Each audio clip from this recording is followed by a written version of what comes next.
ولا نادي الزوراء. كيف تمت، وهل كان هناك مفاوضات أخرى مع نادي آخر؟ والله كان في مفاوضات. أتذكر إن أول ما خلصنا من كأس الخليج كان في عروض من الكويت، كان في عروض من الإمارات.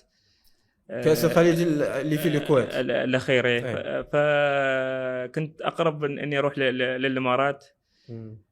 لكن النادي صحنا في الدرجة الممتازة، لكن كان تقريبا في المركز الأخير.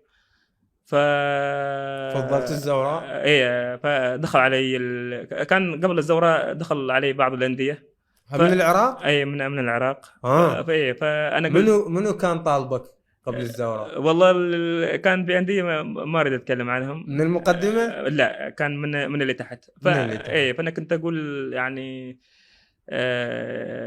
شو اسمه، كنت اقول ما اريد يعني اني اروح حق هذه الأندية.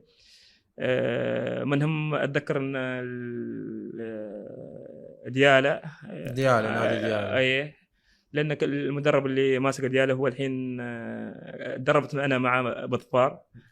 اي مدرب عماني صح؟ اي، فانا كنت رافض يعني ان اكون يعني مع هذه الانديه اللي تحت. ف اتذكر اول ما دخل علي الوكيل قال لي في نادي يريدك كذا. قلت له اذا يعني ردت عليه اذا مش الثلاث الاوائل لا تكلمني. حلو. اي، فقال لي لا، من الثلاث الاوائل. فقال لي الزوراء.